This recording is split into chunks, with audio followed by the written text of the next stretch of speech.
Olá, pessoal. Tudo bem? Já tem um bom tempo que eu queria trazer a minha impressão e mais informações sobre esse livro aqui maravilhoso da Odete Lopes Maza, que é o livro completo do baralho Petit-Lenormand. Esse livro é muito bacana, realmente, como o título diz, é muito completo, né?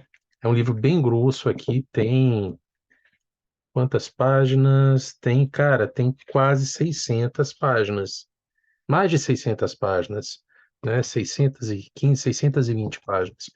É um livro muito completo, muito bacana, bem profundo. Eu tenho o livro anterior dela também, mas esse aqui aprofunda muito, principalmente quando a gente fala da mesa real, tá? Eu vou mostrar aqui algumas partes interessantes aqui desse livro para vocês. Primeiro que eu sou daqueles que, quando estuda o livro, eu começo a fazer, olha, um monte de separações aqui nas páginas, né, para organizar melhor aqui. Então, vocês veem que tem várias informações sobre a origem, sobre as cartas relacionadas a trabalho, a finanças, a viagem, a pessoas, a personalidade, técnicas de tiragem, tem muita coisa legal. Deixa eu mostrar aqui a ideia para vocês terem uma noção aqui das partes principais aqui do livro. Ela vai falar sobre a origem e as cartas, os naipes, toda aquela parte histórica, né, do Lenormand. Depois ela vai falar dos significados das cartas e aqui ela vai começar a aprofundar nessa parte aqui sobre polaridades e cartas significativas, principal significadoras, né? Principalmente é quando ela fala de vários temas aqui diferentes. Olha só que legal. Ela traz várias interpretações aqui, como a gente pode usar as cartas para diversos temas, né? Explica um pouco o que ela chama de códigos Lopes Maza, que são algumas regras de interpretação, algumas técnicas de interpretação que ela utiliza. Ela fala sobre algumas combinações, alguns métodos de leitura aqui, e tem uma parte muito legal aqui falando sobre a mesa real, justamente, né, uma parte que o livro aborda, deixa eu ver se eu consigo focar, o livro aborda com uma profundidade muito bacana. Então a gente tem aqui, né, por exemplo, toda uma parte aqui falando sobre a origem das cartas, toda uma parte histórica, mencionando, claro, o jogo da esperança, né, fazendo uma apresentação aqui muito legal, trazendo um pouco desse histórico e uma explicação bem rápida aqui, né, inicialmente, sobre como essas cartas eram usadas lá no Jogo da Esperança. Tá?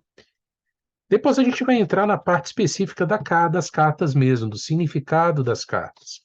Então, ela coloca aqui um pouco do histórico sobre as tradições, fazendo referências, inclusive, né, a cartas ciganas, a orixás, entrando com alguns detalhes aqui que são bastante curiosos, né?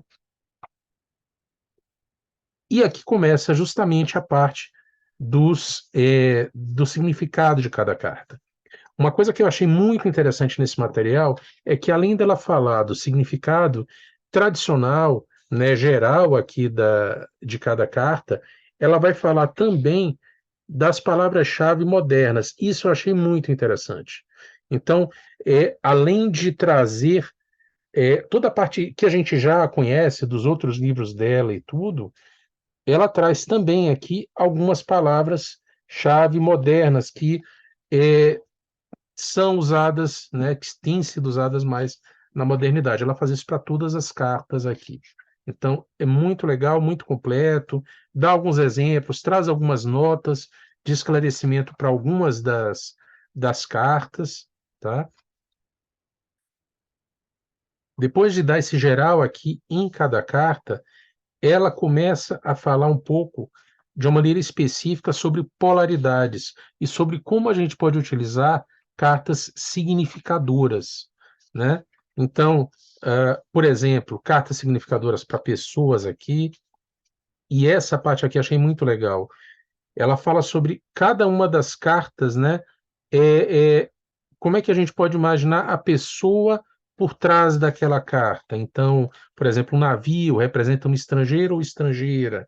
A carta da árvore, um paciente, um ambientalista, alguém da área de saúde. Então, são coisas interessantes para que a gente possa ampliar aqui o nosso vocabulário, né? Além de falar de cada pessoa representada pela carta, essa é uma parte que eu achei muito bacana. Ela fala sobre as cartas relacionadas à personalidade, caráter e atitude. Então, se a gente traz, por exemplo, dentro de uma consulta, alguém, sei lá, deixa eu pegar um exemplo aqui, o buquê, né, a carta 9, o buquê. Como é que seria uma pessoa, né, com a personalidade do buquê? Então, seria uma pessoa elegante, seria uma pessoa amigável, amável, encantadora, agradável. Então, tudo isso aqui traz uma ampliação, né, do significado de cada carta. Além da personalidade, ela fala também especificamente sobre temas, né, separados. Então, o significado das cartas em cada um dos temas. Falando aqui de amor e relacionamento, falando aqui, por exemplo, sobre comunicação e notícias, como é que cada uma das cartas trabalha esse tema de comunicação e notícias, trabalho e emprego. Então você vê que tem uma infinidade de coisas aqui. Olha, uma parte só para finanças e dinheiro, com o significado de cada uma das cartas e alguns exemplos de combinações também, né, que são bem interessantes aqui para se trabalhar. Outros temas que ela traz: viagens, deslocamento, férias. Tem uma parte muito interessante também sobre saúde, com algumas notas explicativas e algumas combinações a respeito da interpretação de cada uma das cartas aí, com relação a esse tema.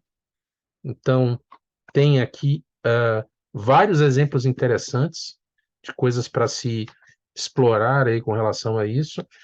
Tem uma parte aqui também sobre locais, né, localidade através das cartas, o que cada carta poderia nos dizer em termos de localização.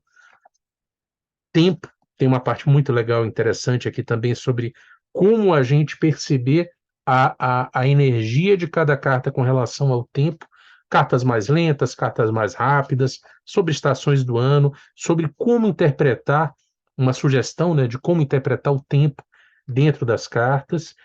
E aqui chega uma parte que eu achei muito legal. Eu, na verdade, achei o livro todo muito bacana.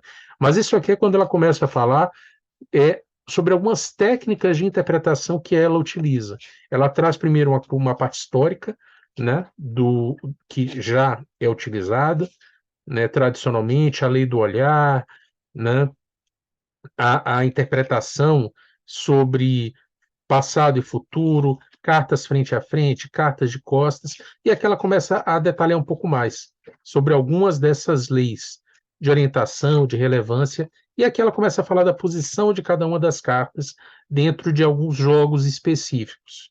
Então ela comenta que uma carta está em cima, está embaixo, de onde que vem, para onde vai, como interpretar, isso aqui para cada uma das cartas, né? Você vê aqui, ela colocando aqui, isso aqui já é um início do trabalho que ela faz lá na frente, quando ela fala da mesa real, né? Então, depois dessa parte toda sobre cada carta, ela fala das técnicas de combinações, né? Como você conseguir interpretar cartas combinadas, algumas sugestões de interpretação que ela dá, né? Algumas técnicas, algumas regrinhas que ela utiliza. Aqui ela fala nesse capítulo 6 sobre os métodos de leitura, os lançamentos, as tiragens, né? Dando alguns exemplos, trazendo inicialmente algumas questões sobre intervalo de tempo, a duração da consulta, cobrança, como embaralhar as cartas, e aqui sim os métodos de leitura, com sugestões e com exemplos e com interpretações aqui. Tudo muito detalhado e com muito, muito, muito exemplo. Então, ela traz vários tipos de tiragem aqui, algumas bem curiosas, né? Por exemplo, essa tiragem aqui, né? Um método para você verificar se você deve confiar ou não numa determinada pessoa, método para identificar magia. São vários temas aqui bem interessantes e que, de novo, ampliam o nosso olhar e as possibilidades, né, de trabalhar com o Lenormand. E aqui ela fala justamente sobre a mesa real, né? Então, aqui é uma parte que vai praticamente até o final do livro, a página 455 até o final do livro, só detalhando a mesa real. Tanto a estrutura, as bases, como é que funciona a técnica, cada uma das posições aqui, muitos exemplos, maneiras de você ler sobre linha do tempo, né, o presente, o passado, o futuro, as leis das diagonais, o tempo cronológico aqui, várias coisas e com muitos exemplos. A Odete colocou aqui, durante todo o livro, vários exemplos para não fechando nenhum conceito, né? Não é uma camisa de força, mas exemplos que, de novo, ampliam, né, o nosso olhar. Com cada uma das casas aqui, com as palavras-chave de cada casa, né? E ao final ela fala um pouco também sobre como fazer perguntas aqui, algumas casas especiais dentro da mesa real que respondem a temas específicos. Ela coloca até aqui numa tabela, né, cada casa com exemplos aqui de perguntas que são respondidas por aquela casa, por aquela posição dentro da mesa. Além disso, ela fala de algumas técnicas auxiliares, é uma parte tipo mais avançada, digamos assim, do trabalho com a mesa real. Então, ela fala de algumas posições específicas, de algumas maneiras específicas de ler a mesa, algumas posições, tá? Tanto tradicionais quanto novas específicas. E também dá, ao final, um passo a passo de como você lê, desde a parte da preparação da mesa real, né? Desde a parte da preparação para a leitura, né? Como abordar cada um dos temas aqui, um passo a passo, com exemplos aqui de como conduzir essa leitura aqui, né? Um guia de como fazer essa leitura da melhor maneira. Cara, esse livro é muito bacana, muito interessante. Quem gosta de Lenormand, quem se interessa e quem quer estudar a fundo, é um livro que eu acho, assim, indispensável. Principalmente por ter sido escrito por uma pessoa que conhece bastante do assunto, tem muito tempo de estudo, muitos atendimentos, então tem uma relação muito forte com esse oráculo e pela didática que ela traz aqui, né? De novo, ampliando bastante e aprofundando bastante o conceito aqui de cada carta, saindo daquela coisa mais rasa e tentando trabalhar com vários planos diferentes, com vários exemplos de jogadas diferentes. Então, um livro muito bacana, muito legal, recomendo bastante aí para quem gosta do Lenormand, para quem quer se aprofundar e estudar esse oráculo fabuloso. Tá bom? Espero que vocês tenham gostado aqui da revisão, do review aqui desse livro. Se vocês tiverem alguma dúvida, quiserem conversar sobre algum assunto, estou aqui à disposição. Um abração aí para todos.